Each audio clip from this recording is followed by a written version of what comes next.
Hi అండి. ఎమ్మీగా టేస్టీగా చికెన్ ఫ్రై ఎలా చేయాలో చెప్తాను చూడండి. హాఫ్ కేజీ చికెన్ తీసుకున్నానండి. నేను హాఫ్ కేజీ చికెన్కి 1.5 స్పూన్స్ సాల్ట్ యాడ్ చేస్తున్నా. 1.5 స్పూన్ సాల్ట్ యాడ్ చేసి 2 స్పూన్స్ కారం యాడ్ చేస్తున్నానండి. కొంచెం చికెన్ మసాలా, అలానే ఫ్రెష్గా దంచుకున్న అల్లం వెల్లుల్లి పేస్ట్ 1.5 స్పూన్ యాడ్ చేస్తున్నా. అలానే కొంచెం ధనియాల పౌడర్ యాడ్ చేసి 2 స్పూన్ కార్న్ఫ్లవర్ యాడ్ చేయండి. 2 స్పూన్ కార్న్ఫ్లవర్ యాడ్ చేసిన తర్వాత ఒకసారి బాగా కలుపుకోండి. ముక్కకు పట్టినంత వరకు బాగా కలుపుకోండి.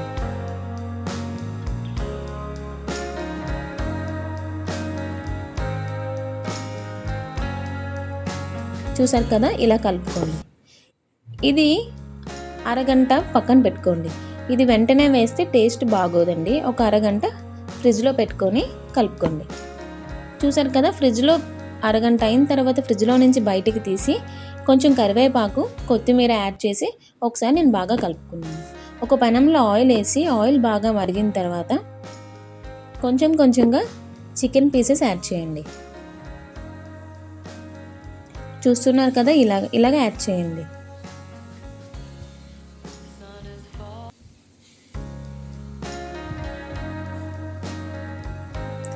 చికెన్ యాడ్ చేసిన వెంటనే కలపకుండా ఒక 2 మినిట్స్ మీడియం ఫ్లేమ్లో ఉంచి అటు ఇటు కలుపుకోండి. చూసారు కదా, చికెన్ కలర్ కూడా మనకి ఎలాగ వస్తుందో రెడ్ కలర్లో. అటు ఇటు కలుపుకొని బాగా ఫ్రై చేసుకోండి. హై ఫ్లేమ్లో పెట్టకండి. హై ఫ్లేమ్లో పెడితే మీకు మాడిపోతుంది.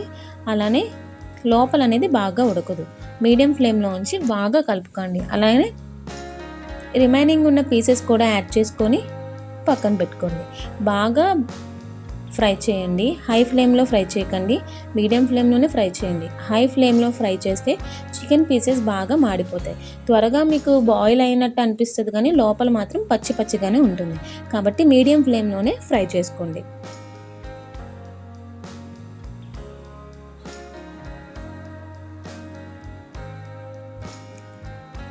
మీడియం ఫ్లేమ్లోనే చికెన్ పీసెస్ ఫ్రై చేసుకొని మీరు ఇలా చేస్తే చికెన్ ఫ్రై టేస్ట్ అనేది చాలా బాగుంటుందండి.